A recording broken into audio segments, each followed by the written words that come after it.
Good day and welcome to the fourth and final part of our discussion on work. As mentioned at the end of the previous video, there's a course worksheet for work located on Canvas. Hopefully you have found that worksheet and you've spent some time thinking about the two problems. In the first problem, we are told that a force of 6 pounds is required to hold a spring stretched 1/2 of a foot beyond its natural length.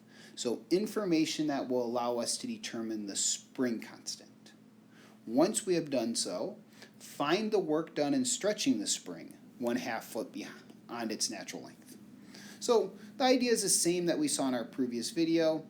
We have some spring, and the spring has some kind of natural length, let me just call it L, and we are stretching this spring 1/2 of a foot past its natural length. So we think of x as being a variable representing how far we've stretched past that natural length. In that case, Hooke's law tells us that f of x is equal to kx.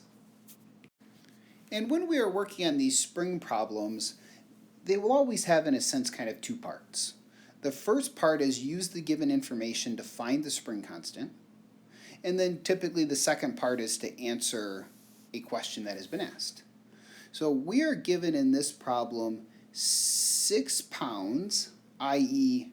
a force, is required to hold the spring stretched 1/2 of a foot, that's our x value, past equilibrium. So 6 is equal to k times 1/2, and note our units are matching up nicely. With the imperial system, we use pounds for force, feet for distance.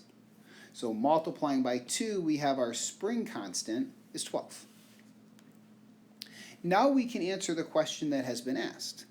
The work is going to be the definite integral over how our x value varies of k times x, that force function. So 12x. And in this problem, we are stretching the spring 1/2 a foot beyond its natural length. So starting at 0, the natural length, how much work is required to stretch it to 1/2 of a foot? So 0 to 1/2.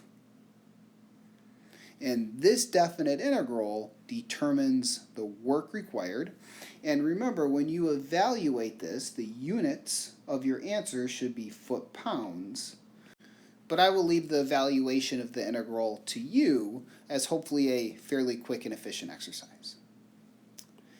In the second problem on the worksheet, we are asked to find the work done in pumping all of the oil, and we're given its density, which will be very important, over the edge of a cylindrical tank that stands on one of its bases. Assume the radius of the base is 4 feet, the height is 10 feet, and the tank is full of oil. So we have a cylindrical tank. It is full of oil.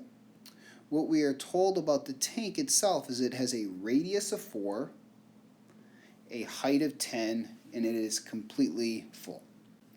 And similar to the first two problems that we dealt with in terms of work, we are going to solve this problem by thinking intuitively what is happening to, say, a slice of this oil. How much work is required to lift it out of the tank?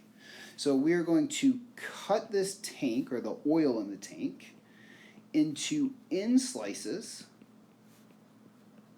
that all have a thickness delta y.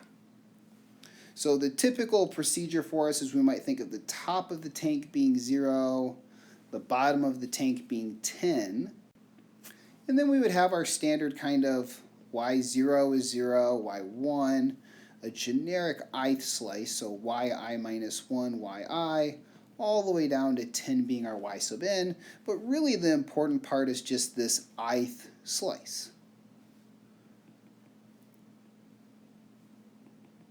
So the ith slice of the oil in the tank is going to have an associated thickness to it, delta y. And what we need to compute, and in this case I'll say estimate, is how much work is required to lift that ith slice to the top. So this is going to be force times distance.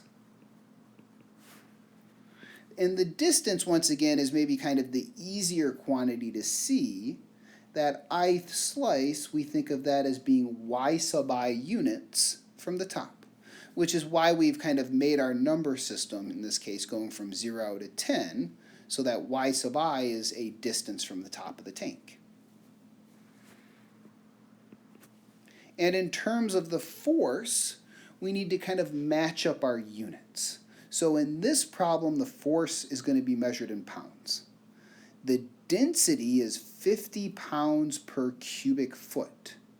So if we multiply the volume of that slice by its density, the units will end up being simply pounds. So let me go ahead and write that out and we'll see how things cancel. So the volume of this ith slice, it has thickness, delta y, and its end cap, or its cross section there, if we want to refer to that word, has an area of pi times radius squared.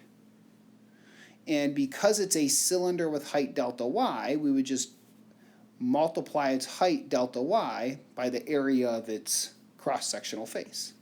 So 16 pi times delta y, that would represent the volume of the ith slice, and hence has units given by cubic feet. And if we multiply that by its density, with units 50 pounds per cubic feet, we see that those cubic feet cancel, and as desired, we're left with pounds, a measurement of force. So just to write this in a slightly more simplified form, we have 16 pi times 50 times y delta y.